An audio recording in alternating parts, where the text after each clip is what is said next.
الحمدللہ رب العالمین والصلاة والسلام علی نبی الکریم فاعوذ باللہ من الشیطان الرجیم بسم اللہ الرحمن الرحیم ولا تتمنوا ما فضل اللہ بہ بعضکم علی بعض للرجال نصیب مما اکتسبوا والنساء نصیب مما اکتسبن واسألوا اللہ من فضلہ ان اللہ کان بکل شیء علیما۔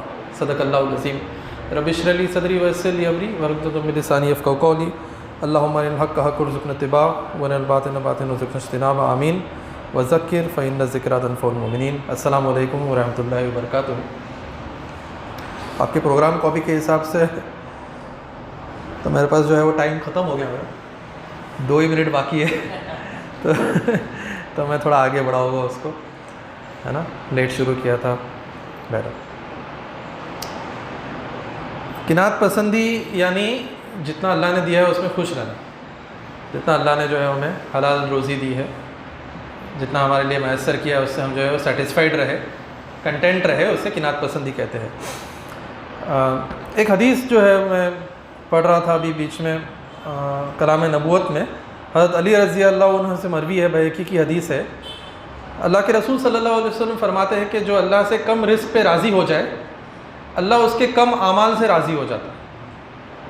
مجھے بہت اسٹرائکنگ لگی ہے حدیث، ایک بہت انوکھی حدیث لگی مجھے۔ جو اللہ سے کم رزق پہ راضی ہو جائے، اللہ اس کے کم اعمال سے راضی ہو جاتا ہے۔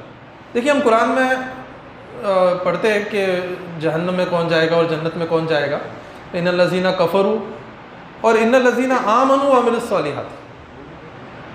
ہمیشہ جو ہے وہ کفر کی جو ضد ہے وہ صرف ایمان نہیں آتی، کرائٹیریا کے حساب سے ایمان لائے اور نیک عمل کرے۔ تو ایمان تو بہرحال بہت ڈیفائنڈ ہے، اللہ پہ ایمان لانا ہے، کتابوں پہ، رسولوں پہ، تقدیر پہ، آخرت پہ۔ لیکن نیک اعمال جو ہے وہ تو ایک سمندر ہے پورا، کتنے آدمی نیک عمل کرے گا؟ پورے قرآن میں جو کچھ ہے، پورے سنت میں جو کچھ ہے، سب نیک عمل ہے۔ اگر وہ کم ہو جائے ہمارے لیے کرائٹیریا، تو کتنی بڑی بات ہے، اس سے بڑی بات کیا ہو سکتی ہے کہ آدمی جو ہے وہ ایمان لائے اور بہت کم نیک عمل کرے، اس پہ بھی اللہ راضی ہو جائے گا، یعنی جنت مل جائے گی۔ کم عمل پہ جنت مل جائے گی اگر اللہ سے کم رزق پہ آدمی راضی ہو جائے، یعنی کرنا کچھ نہیں ہے۔ جنت پانے کے لیے بہت جو ہے وہ مجاہدے اور بہت جو ہے وہ نوافل اور وہ سب نہیں پڑھنی، کم کر لو، اللہ راضی ہو جائے گا اگر ہم اللہ سے کم رزق پہ راضی ہو جاتے ہیں۔ ایک اور ایک حدیث جو ہے وہ ابن ماجہ کی، ابو ہریرہ رضی اللہ عنہ فرماتے کہ اللہ کے رسول صلی اللہ علیہ وسلم نے فرمایا کہ تم اللہ سے راضی ہو جاؤ، اللہ نے جو کچھ تمہیں دیا ہے اس پہ تم اللہ سے راضی ہو جاؤ تو وہ اللہ کے جو ہے وہ شاکرین بندوں میں سے جو ہے وہ شمار کیے جاؤ گے، شکر گزار بندوں میں سے جو ہے شمار کیے جاؤ گے۔ اور قرآن تو گھڑی گھڑی کہتا ہے کہ انسان جو ہے وہ ناشکرہ ہے، قلیل من الشاکرین، تمہیں سے بہت کمی ہے جو شکر ادا کرتے ہیں۔ تو قلیل کی فہرست میں آنا، شاکرین کی فہرست میں آنا بھی کتنا آسان ہے کہ اللہ نے جو کچھ دیا اس پہ جو ہے وہ الحمدللہ کہہ دو، سیٹسفائیڈ ہو جاؤ، اللہ جو ہے وہ تمہیں شاکرین کے زمرے میں جو ہے وہ شامل کر دے گا۔ یعنی 2 فائدے ہیں قناعت کے، اللہ سے کم رزق پہ راضی ہونا، اللہ نے جو کچھ دیا ہے، جو کچھ حلال میسر کمائی ہے ہماری، اس میں ہم راضی ہو جائے کہ تو الحمدللہ جتنا ہے اللہ نے دیا ہے، خوش ہے۔ اس کے 2 بہت بڑے فائدے یہ ہے کہ ایک تو کم اعمال سے اللہ راضی ہو جاتا ہے، ہمیں زیادہ جو ہے وہ اعمال کرنے کی جو ہے وہ ضرورت پیش نہیں آتی، یعنی میں یہ نہیں کہہ رہا ہوں کہ اعمال کم کرے، میں کہہ رہا ہوں کہ اس پہ بھی اللہ راضی ہو جاتا ہے نا۔ اور دوسرا یہ ہے کہ ہم جو ہے وہ شکر گزار بندوں میں شامل ہو گئے، جس کے بارے میں قرآن خود کہتا ہے کہ ایسے بہت کم لوگ ہیں، بہت کم ایسے لوگ ہیں جو شکر گزار ہوتے ہیں۔ تو یہ تو کتنی اچھی چیز، تو اگر چیز بہت اچھی ہے تو مشکل بھی ہوگی، اتنا آسان تو نہیں ہوگا، بظاہر تو بہت آسان ہے نا۔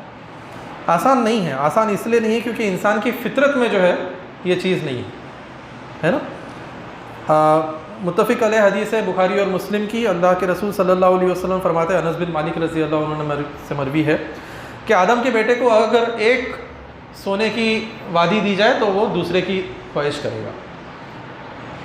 پورے سونے کی وادی دی جائے، سونے کے کنگن نہیں، سونے کی پوری وادی دی جائے تو وہ کہے گا کہ مجھے اور ایک چاہیے۔ اور آدم کے بیٹے کا پیٹ جو ہے قبر کی مٹی کے علاوہ کوئی چیز نہیں بھر سکتی، یعنی کہ انسان کی فطرت میں ہے کہ اس کو جو ہے وہ جتنا بھی دیا جائے وہ اس کے لیے کم ہے۔ اور یہ ہمارے ساتھ ہوتا بھی ہے. دیکھیے ایک بھکاری ہے رستے کا, وہ آپ سے مانگتا ہے 1 روپیہ 2 روپیہ مانگتا ہے. اب 2 روپیہ آپ اس کو دے دو, لیکن وہ پھر بھی دوسرے سے بھیک مانگے گا ہی. اگر اسے پوچھا جائے کہ آپ کو کتنا چاہیے دن کا, وہ کہے گا بھائی مجھے دن کا جو ہے وہ اتنا دے دو تو میرا جو ہے وہ کھانے پینے کا جو ہے بندوبست ہو جائے. اگر ایک آدمی کو اتنا مل جاتا ہے تو کیا اس سے خوش رہے گا وہ؟ نہیں. پھر وہ سوچے گا کہ میرے پاس جو ہے اور کچھ ہونا چاہیے. اب میرے پاس جو ہے وہ کوئی میں مکان لے لوں رینٹ پہ, وہاں رہنا شروع کر دوں, مجھے کوئی جاب مل جائے. اب اس کو وہ بھی مل گیا تو وہ خوش ہو جائے گا؟ نہیں. پھر وہ سوچے گا میرا خود کا گھر ہونا چاہیے, میری جو ہے وہ اور اچھی ترقی ہونی چاہیے. پھر وہ اس کو مل گیا تب وہ خوش ہوگا؟ نہیں. پھر وہ سوچے گا میرے بچوں کا بھی فیوچر صحیح ہونا چاہیے, اور میرے جو ہے جو قرضے ہیں وہ بھی میرے جو ہے ختم ہو جانے چاہیے. پھر اس پہ خوش ہوگا, اس پہ بھی خوش نہیں ہوگا. آدمی خوش ہی نہیں ہو سکتا. آدمی جب کہتا ہے کہ بھائی میرے پاس قرضے نکل جائے میں خوش ہو جاؤں گا, مجھے اور کچھ نہیں چاہیے, لیکن وہ جھوٹ ہوتا ہے. آدمی کے جب قرضے نکل جاتے ہیں, آدمی کے جو گھر ہو جاتے ہیں, مکانات ہو جاتے ہیں, پھر آدمی سوچتا ہے میرے اور مکانات ہو, پھر مجھے یہاں بھی پراپرٹی ہو, میری وہاں بھی پراپرٹی ہو. آدمی خوش نہیں ہوتا کسی چیز سے. جتنا اس کو دیا جائے, یہاں تک کہ جو ہے وہی کہ قبر کی مٹی جو ہے اس کا پیٹ بھرے گی. حتیٰ زرتم المقابر, ہے نا. اس پہ بھی ہم غور کریں کہ کیا اتنا پیسہ ہونا یا اتنی ہوس ہونا پیسوں کی, یہ اچھا ہے یا نہیں ہے؟ اچھا کیا ہے اس میں کچھ اگر خیر ہے تو ٹھیک ہے, آدمی اس کے لیے جو ہے وہ بھاگ دوڑ کرے بھی. اس پہ خیر ہے یا نہیں, اس پہ جو ہے وہ تھوڑا ہم جو ہے غور کریں. ابو ہریرہ رضی اللہ عنہ سے مروی ہے کہ اللہ کے رسول صلی اللہ علیہ وسلم نے فرمایا, ترمذی کی حدیث ہے, کہ غریب آدمی جو ہے وہ جنت میں امیر آدمی کے مقابلے میں 500 سال پہلے جنت میں چلا جائے گا. تو پہلی بات تو یہی ہے کہ آدمی جنت میں لیٹ جائے گا اگر زیادہ امیر ہو, یعنی یہاں پراپرٹی تو بہت بنا لی اس نے, لیکن جنت میں پھر لیٹ جائے گا. ٹھیک ہے. دوسری چیز کیا ہے, سورہ کہف کی بات آ رہی تھی اب بھی. سورہ کہف میں ہے کہ ہم نے جو ہے وہ دنیا کو جو ہے وہ زینت بنا لیا تمہارے لیے تاکہ تمہیں آزمایا جائے. جو آزمائش کی بات آئی تھی کہ اس لیے تاکہ تمہیں آزمایا جائے. سورہ کہف کا پہلا ہی رکوع ہم ہر جمعہ پڑھتے ہیں, ہے نا. یہ آزمائش کس طرح سے ہوتی ہے؟ اللہ تعالیٰ جو ہے وہ قرآن میں بہت جگہ کہتا ہے کہ تمہارا مال اور اولاد جو ہے تمہارے لیے آزمائش ہے. ان اعمالکم و اولادکم فتنہ, ہے نا. تمہارے مال اور جو ہے اولاد تمہارے لیے فتنہ ہے, اور ہم نے یہ ساری چیزیں جو ہے وہ صرف آزمائش کے لیے ہی بنا کے رکھی ہے. کوئی چیز تمہارے کام نہیں آئے گی, نہ مال کام آئے گا, نہ اولاد کام آئے گی, اللہ یہ کہ تم قلب سلیم لے کے جاؤ. سورہ شورا میں آتا ہے. اور اللہ کے رسول صلی اللہ علیہ وسلم بھی جو ہے اس بات کا ہمیشہ جو ہے وہ ایک خدشہ محسوس کرتے تھے کہ میری امت جو ہے وہ امیر ہو جائے گی. یعنی آپ صلی اللہ علیہ وسلم کو جو ڈر تھا امت کے تعلق سے وہ یہ تھا کہ امت کے پاس جو ہے پیسے بہت آ جائیں گے. اس بات کا خوف نہیں تھا کہ امت میں جو ہے غریبی ہو جائے گی. آج ہمارے یہاں جو NGOs کام کرتے ہیں کہ مسلم معاشرے کی جو ہے ترقی ہو, تو ترقی کا جو ایک تصور ہوتا ہے ہمارے یہاں, کیا تصور ہوتا ہے کہ غربت ہو رہی ہے اور جو ہے وہ بہت زیادہ جو ہے ترقی ہو, یعنی امیر ہو جائے. لیکن آپ صلی اللہ علیہ وسلم کا بالکل الٹا تھا. آپ صلی اللہ علیہ وسلم اس سے خوف کھاتے تھے کہ امت جو ہے بہت زیادہ امیر نہ ہو جائے, کیونکہ وہ فتنے میں پڑ جائے گی. پھر اللہ کے رسول صلی اللہ علیہ وسلم فرماتے تھے کہ ہر امت کا ایک فتنہ, اور میری امت کا فتنہ مال ہے. ہم کبھی اس پہ بھی غور کریں کہ ہماری تگودو کس طرف جا رہی ہے. ہم جب امت کی ترقی کی بات کرتے ہیں اور آپ صلی اللہ علیہ وسلم جو امت کی ترقی کی بات کرتے تھے, اس کے اندر کتنا فرق ہے, کتنا تضاد ہے نا. احمد بن حنبل رضی اللہ عنہ, امام احمد بن حنبل رضی اللہ عنہ رحمۃ اللہ علیہ کا ایک واقعہ ہے, آپ سب کے علم میں ہوگا ہی, کہ ان کو چیف جسٹس کے لیے جو ہے وہ پیشکش کی گئی تھی کہ آپ چیف جسٹس بن جائیے ہمارے, اور ہم آپ کو جو ہے وہ عہدہ دیں گے, آپ کو مہر دیں گے وغیرہ. لیکن امام احمد بن حنبل کو پتہ تھا کہ اس کا مس یوز کیا جائے گا, اس لیے وہ آپ ہمیشہ جو ہے اس سے پیچھے رہتے تھے, اور ان کو وہ کوڑے مارے جاتے تھے, خلیفہ منصور وغیرہ, اور اتنے کوڑے مارے جاتے تھے کہ وہ بے ہوش ہو جاتے تھے, اور وہ پورا واقعہ آپ کے سامنے ہے. پھر جو ہے وہ خلیفہ چینج ہوا, گورنر چینج ہوا, جو بھی چینج ہوا, اور امام احمد بن حنبل ایک بار اپنے گھر پہ تھے, اور وہ جو ہے وہ سونے کی اشرفیہ لے کے ان کے پاس آ جاتا ہے, ان کا ایک آدمی, کہ بادشاہ سلامت نے جو ہے وہ آپ کے لیے ہدیہ بھیجا ہے, آپ جو ہے وہ ان سے آ کے جو ہے وہ بعد میں ملیے گا. اور امام صاحب جو ہے وہ جائے نماز پہ گر جاتے ہیں اور رونے گڑ گڑانے لگتے ہیں کہ اللہ, وہ پہلی آزمائش میرے لیے پھر بھی آسان تھی, یہ آزمائش میرے لیے مشکل ہے. آدمی کو خریدا جانا بہت آسان ہوتا ہے, آدمی جو ہے وہ اذیت برداشت کر لے گا ایک بار. امام احمد بھی سمجھتے تھے اس بات کو کہ میرے لیے کوڑے سہنا زیادہ آسان تھا، لیکن اس چیز کو میں ریزسٹ نہیں کر پاؤں گا، مال کو میں ریزسٹ نہیں کر پاؤں گا، کیونکہ یہ میری جو ہے وہ ایک یہ بھی ہے، کیا کہتے ہیں، ویکنیس ہے، میرا ویک پوائنٹ ہے. ہو سکتا ہے کہ اوبویسلی ایسا تو نہیں ہے کہ بہت فرانے میں جیتے ہو کے، تو ایک غریب آدمی کے سامنے جو ہے اس کو خریدنا بہت آسان ہوتا ہے. تو امام احمد اس کو سمجھتے تھے کہ یہ میرے لیے بڑا فتنہ ہو سکتا ہے، میرے لیے وہ کوڑے ایک بار پھر بھی جو ہے وہ گوارا تھے. مال سے ہم یہ بھی دیکھتے ہیں کہ قارون کا آپ جو قصہ دیکھیے سورہ قصص میں، تو زیادہ مال جو ہے وہ اس کے سر پہ چڑھ گیا اور وہ اس کی عذاب کا جو ہے ذریعہ بنا. یہاں تک کہ جب وہ قرآن میں آتا ہے کہ جب وہ اپنے پورے مال کی جو ہے ایک پریڈ کر کے نکلا تھا، تو لوگ جو ہے وہ جو رستے پہ کھڑے تھے وہ اشش کرتے تھے کہ کاش ہمارے پاس بھی قارون جیسا ہوتا. اور جب اس کا وہی مال ڈھس گیا زمین میں، تو وہی لوگ پھر کل کہنے لگے کہ اللہ نے ہمیں بچا لیا اس بات سے، کہیں ہم بھی جو ہے اس عذاب میں مبتلا نہ ہوتے، ہے نا. تو بہت زیادہ مال ہونا یہ جو ہے عذاب کا ذریعہ بھی بن سکتا ہے. اس کا ایک سبب یہ ہے کہ آدمی جو ہے وہ تکبر میں آ جاتا ہے. مال زیادہ ہو، آپ نے دیکھا ہوگا رستے پہ جن کی گاڑیاں جتنی زیادہ بڑی رہتی ہے وہ اتنے زیادہ جو ہے وہ اپنے راستہ دینے سے بھی جو ہے وہ کتراتے. کوئی چائے وغیرہ کی دکان وغیرہ ہو، بڑی سی گاڑی لے کے کھڑا ہو جائے گا اور اس کو کتنے بھی ہارن مارو وہ نہیں ہٹتا. تو جتنی بڑی گاڑی اتنا زیادہ ایروگنس رہتا ہے. یہ تو ہم نے دیکھا ہے، یہاں ہوتا ہوگا ممبرا میں بھی. قرآن میں بھی آپ دیکھیں جتنے انبیاء کرام کے قصے آتے ہیں، جن لوگوں نے ایمان قبول نہیں کیا وہ وہی لوگ تھے جو بہت زیادہ مالدار طبقہ تھا. ہم ہود علیہ السلام کا، صالح علیہ السلام کا سب کا واقعہ دیکھتے ہیں. جو ملائے اعلیٰ وہاں کے مطلب وہ ایریا کے جو با اقتدار جو لوگ تھے، جو وہاں کے جو ہے امیر ترین لوگ تھے. قریش میں بھی آپ یہی دیکھیے، قریش کے جو سرداران تھے، سرداران نے جو ہے وہ ہمیشہ ایمان قبول کرنے سے ہمیشہ پیچھے رہے ہیں. یہاں تک کہ وہ یہی کہتے تھے کہ یہ جو آیا ہے نبی، اس کے پاس جو ہے کوئی سونے کے کنگن ہیں، کوئی اس کے پاس جو ہے مکانات ہے، کچھ نہیں ہے، ہم اس کی جو ہے بات کیسے مان لیں، ہم اس سے بہتر نہیں ہیں، ہمارے پاس تو جو ہے وہ جاگیریں ہے، کہ ہم اگر اللہ کو کسی کو چننا ہی ہوتا تو ہمیں چنتا. یعنی مال کا جو گھمنڈ ہے، جو غرور ہے، وہ سر چڑھ کے پھر بولتا ہے، اتنا سر چڑھ کے بولتا ہے کہ ایک نبی کی جو ہے وہ دعوت بھی قبول کرنے سے آدمی کتراتا ہے. ایک اور بڑا پرابلم ہے بہت زیادہ امیر ہونے سے، وہ یہ ہے کہ آدمی اپنی حدوں سے تجاوز کرتا ہے. سورہ علق میں آتا ہے ان الانسان لیطغی ان رآہ استغنی. انسان تجاوز تب کرتا ہے، بغاوت تب کرتا ہے جب اپنے آپ کو غنی سمجھنے لگتا ہے، کیونکہ غنی ہے نہیں. ہر آدمی جو ہے اللہ کا محتاج ہے. جیسے ابھی جو ہے دعا کی بات آئی کہ ہر آدمی اللہ کا محتاج ہے، ایسا کوئی نہیں ہے جس کو اللہ سے جو ہے وہ اپنے آپ کو غنی سمجھے، ہے نا. لیکن جب آدمی اپنے آپ کو پیسوں کی وجہ سے غنی سمجھنے لگتا ہے، اس کو لگتا ہے کہ مجھے کسی کی ضرورت نہیں ہے، تو وہ جو ہے حد سے تجاوز کرنے لگتا ہے. ابو ہریرہ رضی اللہ عنہ سے مروی ہے کہ اللہ کے رسول صلی اللہ علیہ وسلم فرمایا کہ غنی وہ نہیں ہے جس کے پاس جو ہے وہ دنیا کی دولت ہو، مال و دولت ہو. غنی وہ ہے جو دل کا غنی ہو، جس کے دل میں جو ہے وہ سکون ہے، تطمئن القلوب ہے، تو پھر جو ہے وہ آدمی غنی ہوتا ہے. لیکن ایک امیر آدمی کا یہ ایک بہت بڑا پرابلم یہ ہوتا ہے کہ وہ اس بات کا جو ہے وہ اقرار نہیں کرتا، یہ سمجھ نہیں پاتا کہ وہ اللہ کا جو ہے وہ حاجت مند ہے، اور اس وجہ سے نمازوں میں بھی آنا جو ہے وہ بند ہو جاتا ہے اس کا. آپ ہائی سوسائٹی ایریاز میں دیکھیں، مسلم سوسائٹیز میں بھی جو بہت زیادہ امیر ترین لوگ ہوتے ہیں وہی کم آتے ہیں مساجد میں. اقبال نے بھی یہی کہا تھا شکوہ میں، جواب شکوہ میں غالباً، کہ وہ مسجد جو ہے آباد جو ہے فقراء سے آباد ہے. تو یہ ایک بہت بڑا پرابلم ہوتا ہے کہ آدمی جو ہے اپنی نمازوں سے غافل ہونا شروع ہوتا ہے. اس لیے اللہ تعالیٰ نے جو ہے سورہ منافقون میں کہا ہے کہ مسلمانوں، تمہارا مال اور اولاد کہیں تمہیں اللہ کے ذکر سے غافل نہ کر دے. آگاہ کیا ہے اللہ نے کہ اے ایمان والوں، کہیں تمہارا مال اور تمہاری اولاد اللہ کے ذکر سے تمہیں غافل نہ کر دے.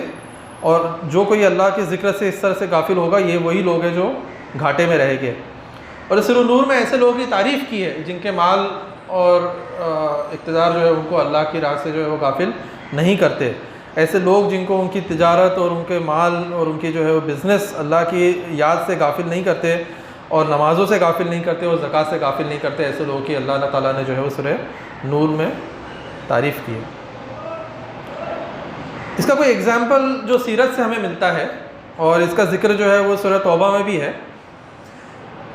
ایک انصاریوں میں ایک شخص تھا سلبہ بن حاتم الانصاری. سلبہ کا مسئلہ یہ تھا کہ غریب آدمی تھا اور اللہ کے رسول صلی اللہ علیہ وسلم کے پاس جا کے فریاد کرتے ہیں کہ اللہ کے رسول میرے لیے دعا کر دیجئے کہ میرے پاس تھوڑا مال آ جائے. تو اللہ کے رسول فرماتے ہیں کہ بھئی یہ چیز ایسی دعائیں مت مانگا کرو جو تمہارے لیے فتنے کا جو ہے وہ سبب بنے, کوئی دوسری دعا مانگ لو. تو نہیں, مجھے جو ہے وہ مال چاہیے. میں دیکھتا ہوں لوگ جو ہے وہ کتنا صدقہ کرتے ہیں, کتنا جو ہے وہ چیریٹی وغیرہ کرتے ہیں, اور میں نہیں کر پاتا, تو مجھے بھی چاہیے کہ میں بھی کروں. آج بھی دیکھیے آپ لوگوں کو پوچھو کہ بھائی کیوں اتنے جو ہے وہ پیچھے پڑے ہو, تو لوگ کیا کہتے ہیں کہ بھائی امت کے کام آ جائے, کل جا کے میں جو ہے وہ گلف وغیرہ میں جاؤں گا, اسٹیٹس وغیرہ میں جاؤں گا, کینیڈا وغیرہ جاؤں گا, اتنا تو کما لوں کہ یہاں آ کے جو ہے پھر مسلمانوں کی جو ہے فائدہ ہو جائے. تو یہ ان کا جو ہے وہ جسٹیفیکیشن ہوتا ہے میرا, اور عام طور پہ یہی جسٹیفیکیشن ہوتا ہے بھائی کیوں کما رہے ہو اتنا زیادہ, یہاں رہو کام کرو. بولے نہیں, وہاں جائے گے تو پھر جو ہے وہاں سے جو پیسہ واپس بھیجیں گے تو جو ہے امت کا جو ہے فائدہ ہوگا. کیا فائدہ ہوگا؟ وہی مالی فائدہ ہوگا جو اللہ کے رسول صلی اللہ علیہ وسلم نے فتنہ کہا. تو یہ آدمی بھی ویسا ہی کچھ ذہن رکھتا تھا. اس نے کہا کہ بھائی مجھے جو ہے وہ دعا کر دیجیے. اللہ کے رسول صلی اللہ علیہ وسلم نے بہت بار ٹالا اور اینڈ میں اللہ کے رسول صلی اللہ علیہ وسلم نے پھر جو ہے دعا کر دی. تو اللہ کے رسول صلی اللہ علیہ وسلم نے دعا کی, وہ دعا جو ہے قبول ہوئی. اس کے پاس جو ہے وہ کچھ بکریاں تھی, سلبہ کے پاس کچھ بکریاں تھی, اور اللہ کے رسول صلی اللہ علیہ وسلم کی دعاؤں کی برکتوں سے اس کی ریوڑ میں جو ہے وہ اضافہ ہوا, برکت ہوئی, اور پھر وہ بڑھتے گیا. اس کا ہرڈ جو ہے بکریوں کا, اس میں جو ہے بہت اضافہ ہوا, یہاں تک کہ اتنا اضافہ ہوا کہ پھر اس کو بکریاں چرانے مدینہ سے باہر جانا پڑا. تو ظہر اور عصر کی نماز اس کی جو ہے وہ مسجد نبوی میں نہیں ہوا کرتی تھی, جماعتیں چھٹنے لگی اس کی. پھر ایک وقت آیا جب جمعے کی جماعتیں بھی چھٹنے لگی, اب جمعے کے لیے بھی نہیں آ رہا. جب سال پورا ہوا تو اللہ کے رسول صلی اللہ علیہ وسلم نے ایک اپنا آدمی بھیجا زکوٰۃ کلیکٹ کرنے کے لیے. تو اس کے پاس بھی بھیجا کہ بھئی تمہارا اتنا بنتا ہے, اتنی بکریاں تم جو ہے وہ دے دو. تو اس نے کہا کہ کیا اب ہم سے بھی جو ہے وہ اس طرح سے ٹیکس کلیکٹ کیا جائے گا جیسے یہود و نصارہ کے تعلق سے آتا ہے؟ تو یہ تو ایلچی تھا, کچھ کہا نہیں, وہ تو واپس آ گیا. اور اللہ کے رسول صلی اللہ علیہ وسلم نے پھر جو ہے مسجد نبوی میں اعلان کیا کہ سلبہ جو ہے ہلاک ہو گیا, سلبہ برباد ہو گیا. اور اس کے جو قبیلے والے تھے, جو قریب کے تھے, انہوں نے بات سنی, وہ سلبہ کے پاس دوڑے ہوئے آئے, سلبہ تم نے ایسا کیا کر دیا کہ اللہ کے رسول صلی اللہ علیہ وسلم مسجد نبوی میں اعلان کر رہے کہ تم برباد ہو گئے. برباد ہو گئے مطلب کیا؟ مالی طور پہ برباد نہیں ہوئے, آخرت میں برباد ہو گئے. اور قرآن کی آیت جو ہے وہ نازل ہوئی کہ ہم نے ان کے اوپر جو ہے وہ نفاق, ان کے دل میں جو ہے مہر لگا دی. آپ دیکھیے کہ قرآن میں کبھی بھی منافقین کو جو ہے وہ ایکسپوز نہیں کیا گیا, یہاں تک کہ منافقین کے تعلق سے بھی یا ایھا الذین آمنوا ہی آتا ہے, کیونکہ بظاہر تو مسلمان تھے. لیکن ایکسیپشنل کیس ہے سلبہ کا بہت بڑا ایکسیپشنل کیس ہے کہ اللہ نے یہ کہہ دیا کہ اس کے اوپر جو ہے وہ نفاق جو ہے مسلط کر دیا, اس کے دل پہ مہر لگا دی, تا قیامت جو ہے منافق ہی رہے گا. بہرحال سلبہ کے پاس یہ لوگ جاتے ہیں, سلبہ جو ہے دوڑتا ہوا آتا ہے, کہتا ہے کہ بھئی آپ جو ہے وہ زکوٰۃ قبول کر لیجئے, مجھ سے غلطی ہو گئی. تو اللہ کے رسول صلی اللہ علیہ وسلم فرماتے ہیں کہ ہم سے جو ہے وہ اس بات کا ہمیں حکم نہیں ہے کہ ہم منافقین سے زکوٰۃ قبول کریں, ہم صرف مسلمانوں سے زکوٰۃ قبول کیا کرتے ہیں. یعنی اب مدینہ میں وہ ایک نون منافق ہو گیا, کتنی بڑی بات ہے. اور اس کے بعد جو ہے اللہ کے رسول صلی اللہ علیہ وسلم کے بعد حضرت ابو بکر صدیق نے بھی اس کی جو ہے زکوٰۃ کبھی قبول نہیں کی, حضرت عمر نے بھی کبھی زکوٰۃ قبول نہیں کی, اب حضرت عثمان غنی نے بھی اس کی زکوٰۃ قبول نہیں کی, اور وہ آدمی منافق ہی مرا.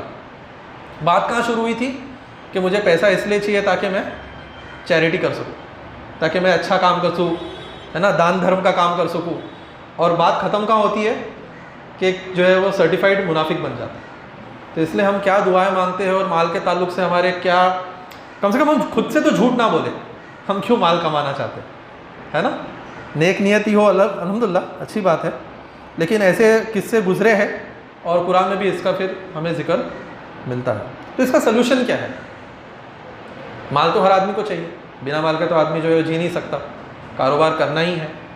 اور قرآن نے اور سنت نے اس سے کبھی منع بھی نہیں کیا کاروبار کرنے سے. صحابہ کرام کو بھی ہم دیکھتے ہیں کہ ملٹی بلینئرز بھی تھے, عبد الرحمن بن عوف ہے, حضرت عثمان غنی خود ہے. تو مال کمانے سے منع نہیں کیا گیا, لیکن پھر مال کے فتنے سے بچے کیسے؟ اتنا بھی تو آسان نہیں ہے کہ میں ابھی مال کمانا ہی چھوڑ دوں, میں اپنا بزنس ختم کر دوں, کلینک بند کر دوں, یہ بھی تو نہیں ہو سکتا. تو اس کا جو ہے وہ کوئی راستہ ہونا چاہیے، کوئی بیچ کا جو ہے وہ معتدل راستہ ہونا چاہیے جس کو ہم تھوڑا ایکسپلور کریں گے انشاءاللہ۔ پہلی بات تو سورہ نساء کی جو آیت میں نے آپ کے سامنے تلاوت کی، اللہ فرماتے ہیں کہ جو دوسروں کو ہم نے تم سے زیادہ دیا ہے اس کی تمنا مت کرو، لا تتمنو، تم تمنا مت کرو، نگاہ اٹھا کے بھی مت دیکھو اس طرف جس کو ہم نے جو ہے دوسروں کو تم سے زیادہ دیا ہے۔ ہر آدمی کے لیے وہ ہے جو وہ کماتا ہے، ہر عورت کے لیے وہ جو ہے وہ کماتی ہے۔ اللہ نے سب کو جو ہے وہ دے دیا ہے اس کے حساب سے، جتنی جس کی ضرورت ہے، یا اللہ اس ایگزامینیشن ہال میں، اس دنیا میں جس کو جتنے مال سے آزمانا چاہ رہا ہے، غریبی سے آزمانا چاہ رہا ہے، اتنا اس کو دے دیا ہے۔ نہ کسی کا امیر ہونا اس بات کی دلیل ہے کہ وہ اللہ کے نزدیک جو ہے وہ رضا کا پروانہ پایا ہے، اور نہ کسی کا غریب ہونا اس بات کی دلیل ہے۔ نعمان علی خان صاحب کا ایک لیکچر میں سن رہا تھا، انہوں نے کہا کہ ایک آدمی تھا بہت امیر، اس کے پاس بہت بڑا محل، اور محل کے باہر گارڈن اور اقتدار وغیرہ وغیرہ۔ آپ ایسے آدمی کو کیا کہو گے؟ سکسیسفل کہو گے؟ وہ آدمی فرعون تھا، اللہ نے اس کو جو ہے وہ کہا کہ وہ برباد ہے۔ اور ایک آدمی ہے جو در در کی ٹھوکریں کھا رہا ہے، اس کے باپ نے اس کو گھر سے نکال دیا، اس کی قوم نے اس کو جو ہے وہ مارنے پہ آ گئی، بیوی بچوں کو جو ہے وہ ریگستان میں چھوڑنے پہ مجبور ہو گیا، وہ آدمی جو ہے کامیاب ہے، وہ ابراہیم علیہ السلام۔ تو ہمارے نزدیک جو سکسیس کا جو معیار ہے، ہم جب یہ موٹیویشنل لیکچرز بھی سنتے ہیں کہ آدمی سکسیسفل کیسے ہوگا، یہ سکسیسفل ہونے کا مطلب یہ ہوتا ہے کہ امیر ہوگا۔ اگر امیر ہے تو سکسیسفل، اگر غریب ہے تو یعنی وہ اس نے کیا کیا تمہیں اپنی زندگی میں، تم اپنی زندگی میں جو ایک فلیٹ بھی نہیں بنا سکے، تم کیا ہو؟ انسکسیسفل، تم جو ایک فیلئر ہو۔ تو یہ فیلئر اور سکسیس کا معیار ہم نے جو پیسوں سے جو ہے جوڑ دیا، وہ قرآن اور سنت کے پیرامیٹرز پہ نہیں اترتا۔ قرآن اور سنت کے پیرامیٹرز سکسیس کی کچھ اور ہے۔ جب مؤذن حی علی الفلاح کہتا ہے تو یہ نہیں کہتا کہ آؤ تو تمہارے جو ہے وہ فلیٹ بنے گے اور تمہارے جو ہے وہ بینک بیلنس جو ہے وہ سنورے گا۔ حی علی الفلاح سے مراد کچھ اور ہوتا ہے نا۔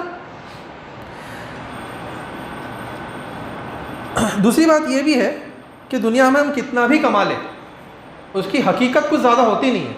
اگر میں بہت زیادہ بھی کما بھی لوں تو کتنا اس کے اندر جو ہے وہ میں عیش کر پاؤں گا؟ ایک دن مجھے جو ہے وہ عنقریب مرنا ہے، اور جتنی زندگی میری گزری ہے اس سے شاید بہت کم زندگی ابھی باقی ہے میری، ہے نا۔ اور ہم میں سے اکثر کیا یہی حال ہے کہ جتنی زندگی بھی باقی ہے وہ جو ہے وہ کم ہے اس سے جتنی جو ہماری گزری ہے۔ اللہ تعالیٰ فرماتے ہیں بل تؤثرون الحیات الدنیا والآخرۃ خیر وابقیٰ، تم دنیا کے پیچھے پڑے ہو جبکہ آخرت اس سے کہیں گنا بہتر بھی ہے اور ہمیشہ رہنے والی ہے۔ یہاں یہ جو چیز ہم کما بھی رہے ہیں وہ ہمیشہ کے لیے رہنے والی ہے نہیں، اور نہ ہم ہمیشہ کے لیے رہنے والے ہیں، اور وہ جنت کی اس زندگی کے مقابلے میں بہت نیچی بھی ہے۔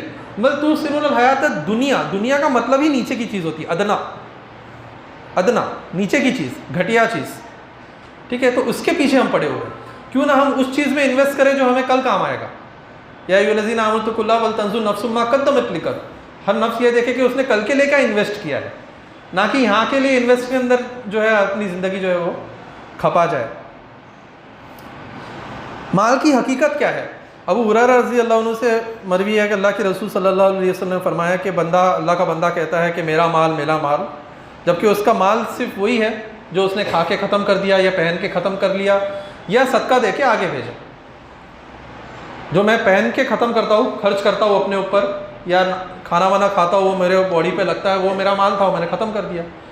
یا پھر وہ مال جو میں نے آگے بھیجا، باقی جو مال بچا ہو تو وارثین کا مال بچا، وہ تو میرا مال ہے ہی نہیں، ہے نا۔ جو میں چھوڑ کے جاتا ہوں، بینک بیلنس بنا کے جاتا ہوں، وہ تو میرا مال ہے نہیں، کیونکہ میں اس کو یوز ہی نہیں کر رہا، وہ تو میں نے جو ہے جمع کر کے رکھا ہے۔ اللہ کے رسول صلی اللہ علیہ وسلم نے فرمایا کہ بدترین شخص جو ہے قیامت کے دن وہ ہوگا جو اپنی دوسروں کی دنیا بنانے کے چکر میں اپنی آخرت خراب کرتا ہے، دوسروں کی دنیا بنانے کے چکر میں اپنی آخرت خراب کرتے، اس سے زیادہ بدترین انسان نہیں ہو سکتا کہ اللہ کے رسول صلی اللہ علیہ وسلم فرماتے ہیں۔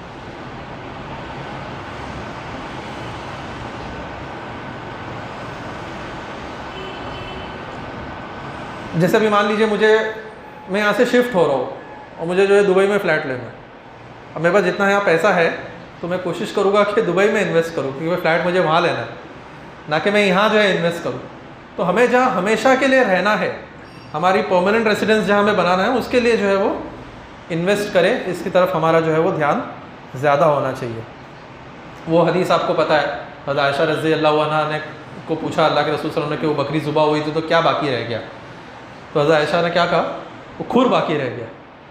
تو اللہ کے رسول صلی اللہ علیہ وسلم نے فرمایا کہ نہیں, باقی سب کچھ باقی رہ گیا اور یہ کھر رہ گیا. یعنی باقی جو چیز جو ڈسٹریبیوٹ ہو گئی اس قربانی میں سے, اس جانور میں سے, وہ سب باقی رہ گیا, وہ بقیہ ہے ہمارا, وہ جو ہے ہم جنت میں ہم نے اس کو جو ہے وہ سیو کر لیا. بس یہ کھر رہ گیا ہے, اس کو بھی ہم باقی کر لیں, اس کو بھی ہم اپنے سیونگز میں ڈال دیں. کیسے؟ صدقہ کر کے. تو یہ ایک ایٹیٹیوڈ ہے. قناعت ایکچولی ایک ایٹیٹیوڈ آف لائف ہے جو ہمیں اختیار کرنی ہے.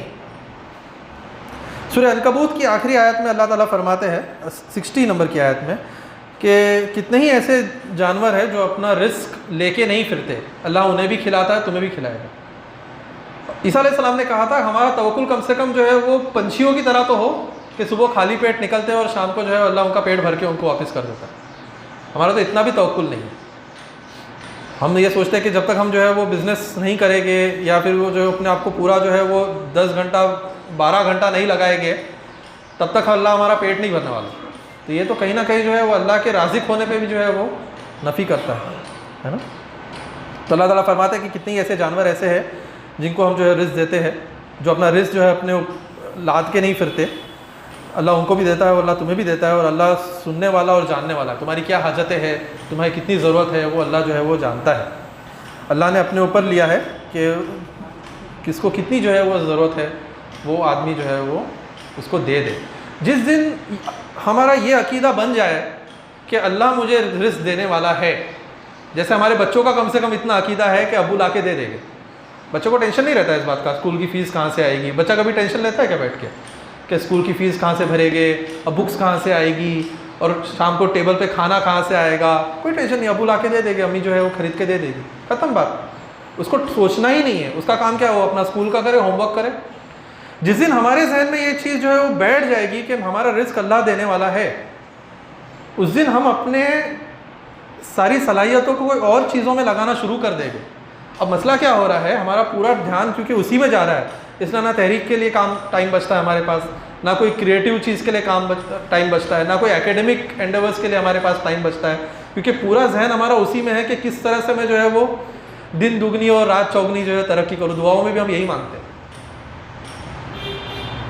تو پورا ہمارا جو ہے دھیان, پورے ہمارے ایفرٹس, پورے ہماری انرجیز اسی کے اوپر جو ہے وہ صرف ہو رہی ہے. جس دن ہم جو ہے اس بات کا پورا ایمان یقین پیدا ہو جائے کہ مجھے تو مل کے رہے گا, میں اپنا کام کرتا رہوں, میں اپنا کلینک پہ جاؤ, اللہ جو ہے وہ روزی دے گا. آخر میں کچھ جو ہے ہم ایگزامپلس لیتے ہیں صحابہ کرام رضوان اللہ اجمعین کی زندگی سے, جس سے شاید ہمیں سمجھ میں آ جائے کہ ان کا کیا ایٹیٹیوڈ تھا, کیا رویہ تھا اس کے تعلق سے. حضرت عائشہ رضی اللہ عنہا فرماتی ہے کہ 3 چاند گزر جاتے تھے ہمارے گھر میں, کھانے کے لیے کچھ نہیں رہتا تھا سوائے 2 کالی چیزوں کے, کھجور اور پانی. اور یہ بات صرف اس زمانے کی نہیں جب آپ صلی اللہ علیہ وسلم کے گھر میں جو ہے وہ تنگی تھی. جب خیبر فتح ہوا اس کے بعد بھی آپ صلی اللہ علیہ وسلم کی زندگی ویسی ہی تھی. حضرت فاطمہ رضی اللہ عنہا آتی ہے اللہ کے رسول صلی اللہ علیہ وسلم کے پاس, آپ کو حدیث پتہ ہے کہ ابا جان وہ کچھ غلام آئے ہیں, مجھے کچھ دے دو. وہ کام کر کر کے, گھر میں کام کر کر کے میرے ہاتھوں میں جو ہے گڈھے پڑ گئے. ہماری زندگی تو بہت لیوش ہے الحمدللہ, ہماری بیویوں کے جو ہے ہاتھوں میں گڈھے نہیں پڑتے. تو حضرت فاطمہ رضی اللہ عنہ جا کے ایک جینیوئن درخواست کہ ایک غلام اگر ہمیں بھی دے دیا جائے جو فتح ہو کے آئے ہیں, تو وہ اللہ کے رسول صلی اللہ علیہ وسلم فرماتے ہیں کہ بیٹی بہتر تو یہ ہوگا کہ میں تمہیں کچھ جو ہے وہ اذکار بتا دیتا ہوں جس کو ہم آج جو ہے وہ تسبیح فاطمہ کے نام سے جو ہے جانتے ہیں. یعنی وہ اتنی فیمس چیز ہو گئی کہ آج ہم ہر نماز کے بعد جو ہے وہ 33 بار سبحان اللہ, 33 بار الحمدللہ اور 34 بار اللہ اکبر کہتے ہیں. تو یہ ہوتی ہے قناعت, کہ ایسا نہیں ہے کہ آدمی قناعت کا مطلب یہ ہوتا ہے کہ غریب ہے اس لیے چلو ٹھیک ہے جتنا ہے اس پہ جو ہے وہ قناعت کرے. قناعت یہ ہوتی ہے کہ آدمی جو ہے وہ بہت امیر ہو جائے, اس کے بعد بھی جو اپنی اسٹینڈرڈ آف لیونگ ویسا ہی رکھے. وہ آتا ہے نا, ایک پوسٹ آتا تھا کہ اسٹینڈرڈ آف گیونگ بڑھاؤ, اپنا اسٹینڈرڈ آف لیونگ مت بڑھاؤ, اپنا اسٹینڈرڈ آف گیونگ بڑھا دو. اور یہی چیز آپ دیکھیے, ابو بکر صدیق کے پاس جتنا پیسہ تھا انہوں نے جو ہے وہ غلاموں کو آزاد کرنے میں لگا دیا. جب ان کو خلافت پہ نوازا گیا, ان کو سیلری دی جانے لگی, انہوں نے کہا کہ بھئی میرا جو ہے کاروبار متاثر ہو رہا ہے, میں خلافت کا بھی کام دیکھوں, اپنا کاروبار بھی دیکھوں کیسے کروں. تو مشورہ ہوا کہ آپ کو ہم کچھ سیلری دیں گے. مہینہ گزر گیا, کچھ وقت کے بعد کی بات ہے, اور ان کی وائف نے, ابوبکر صدیق رضی اللہ عنہ کی وائف نے ان کے لیے جو ہے وہ کچھ میٹھا بنایا, حلوہ بنایا گھر میں. ابوبکر صدیق نے پوچھا یہ پیسہ کہاں سے آیا حلوہ بنانے کے لیے؟ کسی نے حلوہ جو ہے گفٹ کیا ہے پڑوسی نے تو الگ بات ہے. بولے نہیں ہم نے بنایا. بولے کہاں سے پیسہ آیا حلوہ بنانے کے لیے؟ بولے کہ آپ جو مجھے دیتے تھے مہینے کا, اس میں تھوڑا تھوڑا تھوڑا کم کر کے مہینے کے اینڈ میں جو اتنا تو بچ گیا کہ میں آپ کے لیے حلوہ بنا سکوں. ابوبکر صدیق نے اپنی سیلری کم کروا دی کہ یہ جو ہے وہ مجھے زائد سیلری مل رہی ہے, اتنی زیادہ سیلری مل رہی ہے کہ مہینے کے اینڈ میں اتنا بچ رہا ہے کہ میرے گھر میں جو ہے حلوہ بن سکے. ہم اپنی زندگی سے کبھی اس کو جو ہے وہ ماپے, ہمارا روز کھانے کا جو ہے وہ ایک اصول بن گیا ہے ایک طرح سے کہ روز میٹھا آنا چاہیے, اور اس کو تو ہم سنت قرار دے کے جو ہے ثواب بھی سمجھتے ہیں اس کو کہ کھانے میں تو سنت ہونا ہی, کھانے میں جو ہے میٹھا ہونا ہی چاہیے. ابوبکر صدیق نے اپنی سیلری کم کروا دی کہ میرے گھر میں ایک کٹورا پڈنگ بن کیسے بن گئی. حضرت عمر رضی اللہ عنہ کی زندگی دیکھیے. حضرت عمر جو ہے وہ فارس سے لے کے ایجپٹ تک کے جو ہے وہ بادشاہ تھے آج کی اصطلاح میں, اور ان کی زندگی ایسی تھی کہ جو ہے وہ زمین پہ سوتے تھے, جاڑا جو ہے کپڑا جو ہے پہنتے تھے اور سوکھی روٹی کھاتے تھے. یہاں تک کہ روم کا جو ہے وہ سفیر آ کے کہتا ہے کہ بھائی تمہارا بادشاہ کہاں ہے؟ تو بولے کہ دیکھو یہ لیٹے ہوئے یہی ہمارے بادشاہ ہے. اور روم کا وہ سفیر کہتا ہے کہ ہمارے جو بادشاہ ہے روم کے, بیزنٹیم کے, ان کو نرم نرم جو ہے وہ گدوں پہ بھی نیند نہیں آتی, اور تم جو ہے زمین پہ جو ہے کیسے لیٹ سکتے. یہی معاملہ حضرت علی کا تھا. جو غلام شاپنگ کرنے جاتے تھے تو اپنے غلام کو ساتھ لے کے جاتے تھے, جو اپنے لیے خریدتے تھے وہی غلام کے لیے خریدتے تھے. کسی نے جو ہے وہ چوری چھپے گھی لا کے رکھ دیا حضرت علی کے گھر میں, تو حضرت علی بھڑک گئے کہ تمہیں میرا جو ہے وہ مجھے بگاڑنا چاہتے ہو. یہی چیز ہم جو ہے وہ عمر بن عبد العزیز کے گھر پہ دیکھتے ہیں, ان کا جو معاملہ تھا اپنے بچوں کے ساتھ ہم جانتے ہیں, اس لیے میں دہرانا نہیں چاہ رہا. عثمان رضی اللہ عنہ بلینئر آدمی, ان کا معاملہ یہ تھا کہ چراغ کی لو جو ہے تھوڑی بڑھ گئی تو وہ اپنی وائف کے اوپر جو ہے بھڑک رہے. یعنی اپنی ذات کے اوپر انہوں نے کبھی خرچ نہیں کیا, واقعی اپنی ذات پہ خرچ نہیں کیا. وہ سلبہ کی طرح نہیں کہ بس کہنے کی بات کہ بھئی میرے پاس زیادہ پیسہ آ جائے گا تو میں جو ہے وہ چیریٹی کروں گا. جب شام فتح ہوا, اور شام اپنے زمانے کا جو ہے وہ سپر پاور تھا ایک طرح سے, بائزنٹین امپائر, روم, ایک فارس تھا اور ایک روم تھا. تو جب شام فتح ہوا تو اس کی گورنرشپ جو ہے ابو عبیدہ بن جراح رضی اللہ عنہ کو دی گئی. عشرہ مبشرہ کے صحابی. اور حضرت عمر رضی اللہ عنہ کے دور خلافت کا وقت ہے یہ. اور حضرت عمر کا ہمیں پتہ ہے کہ بہت اسٹرکٹ رہا کرتے تھے اپنے گورنروں کو لے کے. تو ایک بار جب جیروسلم فتح ہوا تھا تب وہ دورے پہ نکلے تھے, تو انہوں نے شام بھی وزٹ کیا. انہوں نے کہا کہ میں دیکھتا تو ہوں کہ کیا کر کے رہے یہ لوگ. تو ابو عبیدہ بن جراح رضی اللہ عنہ کے یہاں گئے دمشق میں, جو وہاں کا جو ہے وہ کیپٹل تھا شام کا, آج بھی ہے, سیریا کا کیپٹل دمشق ہے. انہوں نے کہا کہ ابو عبیدہ میں تمہارا گھر دیکھنا چاہتا ہوں. انہوں نے کہا امیر المومنین آپ میرا گھر مت دیکھیے, آپ جو ہے وہ آپ کو پسند نہیں آئے گا, آپ رو پڑو گے. بولے نہیں میں دیکھنا چاہتا ہوں, میں ہر گورنر کا حساب رکھتا ہوں. یہ جو ایسیٹس ڈکلیئر کرتے ہیں نا آج الیکشن کے پہلے, یہ حضرت عمر رضی اللہ عنہ کے زمانے کا ہے. تو بولے کہ تمہارے جتنے ایسیٹس تم نے ڈکلیئر کیے تھے, آج جو ہے وہ شام کی گورنری ملی ہے, تمہیں دیکھتے تمہارے پاس کیا ہے. تو دمشق کے باہر آؤٹسکرٹس پہ ایک چھوٹی سی کٹیا میں جو ہے لے کے جاتے ہیں, جس میں جو ہے وہ اندر جانے کے لیے بھی جھک کے اندر جانا پڑتا تھا. اور اندر جو ہے کوئی فرنیچر نہیں, کچھ نہیں, بس ایک وہ میٹریس جیسی کچھ چٹائی وغیرہ رکھی ہوئی تھی, ایک پیالہ وغیرہ تھا. بولے یہاں تم رہتے ہو؟ بولے ہاں میں یہاں رہتا ہوں. بولے کھاتے کیا ہو؟ تو انہوں نے اوپر ہاتھ ڈالا تو ایک گٹری جیسی تھی, اس کے اندر کچھ سوکھی روٹیاں تھی, اور کہ ہر 1-2 دن میں جو ہے وہ کچھ روٹیاں بن جاتی ہے, اس کو پانی میں ڈبا کے کھا لیتے. یہ دمشق کے شام کے گورنر کی بات کر رہا ہوں میں. ایسا نہیں ہے کہ حضرت عمر ان کو سیلری نہیں دیا کرتے تھے. گورنروں کی سیلریز بہت زیادہ ہوا کرتی تھی تاکہ وہ کرپٹ نہ ہو سکے. ججز کی اور گورنروں کی سیلری بہت زیادہ ہوا کرتی تھی, لیکن سب کچھ صدقہ کر دیا کرتے تھے. اور اینڈ میں حالت یہ رہتی تھی کہ ایک چھوٹے سے جو ہے مکان میں, ایک جھوپڑی میں گزارا کر رہے ہیں اور سوکھی روٹی کھا رہے ہیں. ایسے تو بہت سارے واقعات ہیں. ابو ذر غفاری رضی اللہ عنہ کا واقعہ لے لیے. اگر شام کو فریج میں ہمارے پاس اگر کھانا ہے تو ابو ذر غفاری رضی اللہ عنہ کے نزدیک جو ہے وہ توکل کے خلاف ہے کہ کیا آپ کو اس بات کا یقین نہیں کہ اللہ آپ کو شام کو کھلائے گا؟ آپ جو ہے کیوں ذخیرہ کر کے رکھتے ہو؟ کیوں مہینے مہینے کا جو ہے ڈی مارٹ سے منگا کے رکھتے ہو؟ یہ سب ہم جو قصے سنتے ہیں، واقعات سنتے ہیں حضرت عائشہ رضی اللہ عنہ کا کہ ایک ایک دن میں جو ہے وہ 10,000 درہم جو ہے وہ صدقہ کر دیا کرتی تھی، یہاں تک کہ جو ہے شام کو افطار کے لیے پھر کچھ نہیں بچتا تھا۔ ہم یہ سنتے ہیں واقعات اور ہمیں جو ہے وہ بہت ایموشنل ہو جاتے ہیں اور ہمیں لگتا ہے کہ وہ کیسے لوگ تھے، الگ ہی مٹی کے بنے تھے۔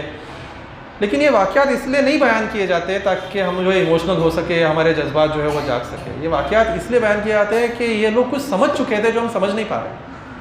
اللہ کے رسول صلی اللہ علیہ وسلم کی صحبت میں رہ کے یہ حضرات ایسی کوئی بات سمجھ چکے تھے، رزق کے تعلق سے، مال کے تعلق سے، صدقے کے تعلق سے، قناعت کے تعلق سے، جو ہم جو ہے وہ سینکڑوں لیکچر سننے کے بعد بھی ہم سمجھ نہیں پاتے۔ تو کیا بات تھی جو وہ لوگ سمجھ چکے تھے، زندگی کی حقیقت کو سمجھ چکے تھے، مال کی حقیقت کو سمجھ چکے تھے، جو ہم سمجھ نہیں پا رہے؟ اس پہ ہمیں جو ہے وہ غور کرنا چاہیے۔ اگر ہم اس بات کی تہہ تک پہنچ گئے اور یہ ہمارے اوپر جو ہے وہ اس کا انکشاف ہو گیا تو ہو سکتا ہے کہ پھر ہماری بھی زندگیاں ان کی طرح بنے، اور کل جو ہے وہ اللہ ہم سے بھی یہ کہے یا ایھا النفس مطمئنہ ارجعی الی ربک راضیۃ مرضیہ فادخلی فی عبادی وادخلی جنتی۔ اے نفس مطمئنہ، مطمئن نفس، آج جو ہے پیسوں کے پیچھے بھاگ رہے تو ایسے بھاگ رہے جیسے سورہ بقرہ میں کہتا ہے کہ جیسے شیطان نے جو ہے وہ مس کر لیا۔ مطمئن ہو کے، اے نفس مطمئنہ، جنت میں داخل ہو جاؤ میرے بندوں کے ساتھ، اللہ تم سے راضی ہے، تم اس سے راضی۔ اللہ ہم سب کو جو ہے اس بات کی توفیق عطا فرمائے کہ ہم اپنی زندگی کی حقیقت کو سمجھیں، مال کی حقیقت کو سمجھیں، اس کو اعتدال کے ساتھ کمانے اور خرچ کرنے کی ہم سب کو توفیق عطا فرمائے، اور ان چیز کو ہمارے ذہن میں ڈال دے جو چیز جو ہے وہ صحابہ کرام مال کے تعلق سے جو ہے سمجھ چکے تھے۔ وآخر دعوانا ان الحمدللہ رب العالمین۔ جزاک اللہ خیر۔